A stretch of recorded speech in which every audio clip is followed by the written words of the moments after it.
Kita udah memulai riset burung rangkong ini sejak tahun 2014. Cuma di luar konsesi.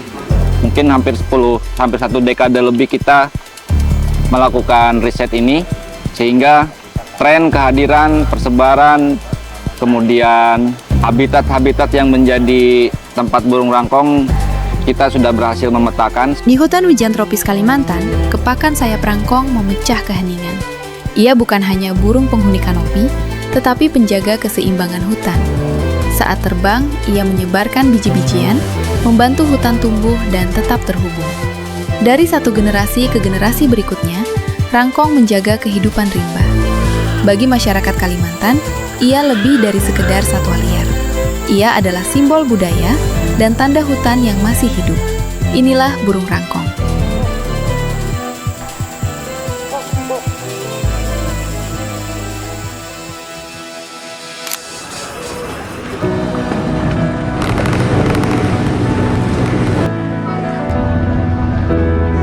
Di tengah aktivitas pertambangan batu bara, tantangan terbesar bukan hanya bagaimana sumber daya dimanfaatkan, tetapi bagaimana alam tetap dijaga.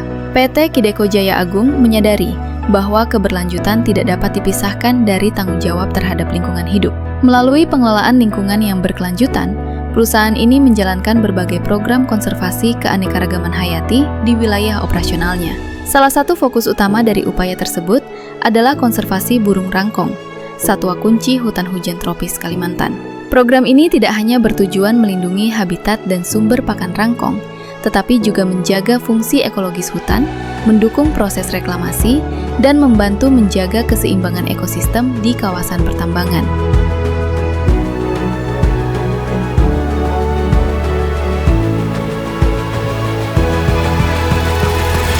Teman-teman, kami menemukan beberapa pohon pakan burung rangkong. Kedua jenis ini merupakan pohon ficus ya, biasanya yang menjadi sumber makan utama dari burung rangkong itu sendiri. Pohonnya nggak terlalu jauh dan nggak terlalu tinggi. Di hutan Kalimantan, burung rangkong memiliki peran yang sangat penting. Ia bukan sekadar burung penghuni kanopi, tetapi penghubung antara pohon, tanah, dan kehidupan di dalam hutan. Saat ini kita sedang berada di bawah pohon pakan burung rangkong. Ini salah satu buahnya, jenis ficus ya.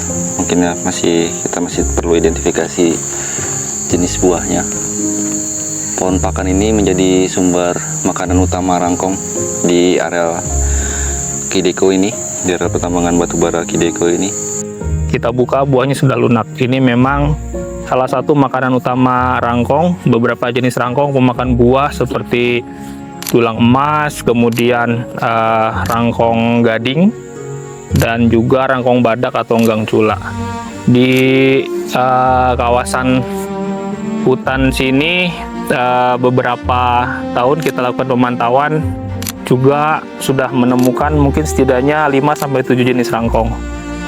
Nanti kita akan lihat lagi pohon pakan apa saja yang potensial yang bisa kita temukan di kawasan hutan di sekitar sini. Rangkong memakan buah-buahan besar yang tidak dapat disebarkan oleh satwa lain. Saat terbang, ia membawa biji-biji itu melintasi hutan, menjatuhkannya jauh dari pohon induk.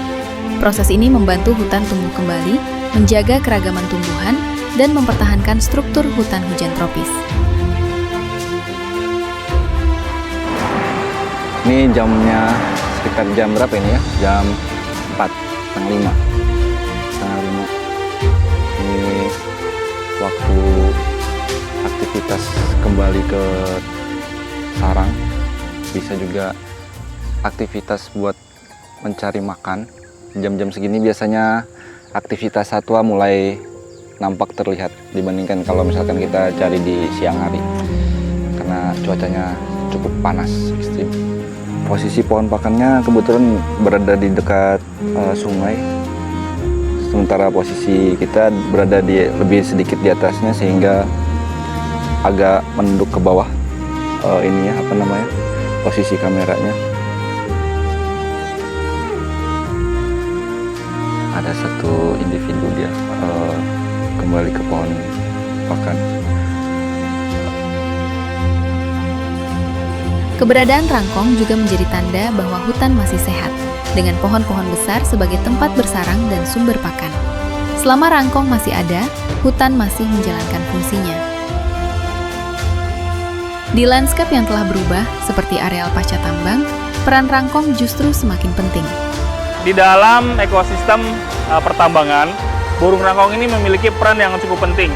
Ketika pada kawasan reklamasi pasca tambang contohnya, yang berdekatan atau terhubung dengan ekosistem alam, yang menjadi daerah jelajah burung rangkong atau tempat di mana adanya pohon-pohon sarang, burung rangkong bisa menyebarkan biji dari hutan alam ke kawasan reklamasi pasca tambang. Dengan kata lain, burung rangkong ini membantu pemulihan ekosistem pasca tambang dari areal yang ditanami, kemudian menjadikan area tersebut ditumbuhi dengan jenis-jenis alami yang dibawa bijinya dari hutan alam ke kawasan reklamasi pertambangan oleh burung rangkong. Jadi itu salah satu peran atau fungsi burung rangkong di dalam ekosistem pertambangan. Konservasi rangkong bukan hanya tentang melindungi satu spesies, tetapi menjaga proses alami yang memungkinkan hutan pulih. Ketika rangkong kembali terbang di atas areal reklamasi, itu adalah tanda bahwa alam masih diberi kesempatan untuk menyembuhkan dirinya sendiri.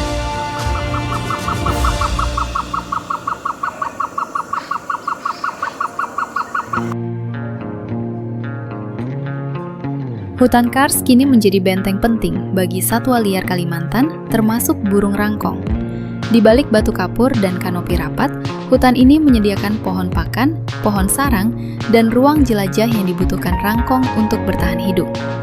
Keberadaan kawasan PT Kideko Jaya Agung yang berbatasan langsung dengan hutan kars membuka peluang bagi pemulihan areal pasca tambang. Melalui pengelolaan lingkungan yang terarah, kawasan reklamasi tidak hanya dipulihkan, tetapi diarahkan untuk kembali menjadi bagian dari lanskap hutan. Pembangunan koridor hutan menjadi langkah penting untuk menghubungkan hutan-hutan yang terpisah. Koridor ini memungkinkan rangkong bergerak melintasi lanskap, membawa benih, dan menjaga keseimbangan ekosistem. Ketika hutan kembali terhubung, alam memiliki kesempatan untuk pulih, dan rangkong dapat kembali menjalankan perannya sebagai penjaga hutan. 1 dekade bukan waktu yang singkat, namun bagi hutan, ini baru permulaan. Rangkong masih terbang di atas kanopi, masih bersuara di pagi dan sore hari. Selama hutan dijaga dan ruang tetap dibagi bersama alam, harapan akan selalu ada. Karena ketika rangkong bertahan, hutan pun memiliki kesempatan untuk hidup kembali. Tantangan berikutnya juga di dalam kegiatan reklamasi, tentu kita bagaimana setelah kawasan reklamasi itu terbentuk, kemudian kita memberikan pengayaan ya dengan beberapa sumber pohon pakan yang kedepannya bisa dimanfaatkan oleh beberapa kelompok jenis burung rangkong itu sendiri. Jadi proses konservasinya dilakukan sebetulnya secara jangka panjang, lewat monitoring jangka panjang, lewat identifikasi kawasan yang menjadi habitat penting, lewat memahami perilakunya, juga lewat identifikasi potensi pakan. Jadi harapan kita dengan melakukan integral konservasi terpadu ini, tentunya keberadaan burung rangkong di lingkar tambang, baik yang berada di dalam kawasan pertambangan maupun yang berada di kawasan-kawasan hutan di luar konsesi tambang masih bisa kita jaga, masih bisa kita lindungi.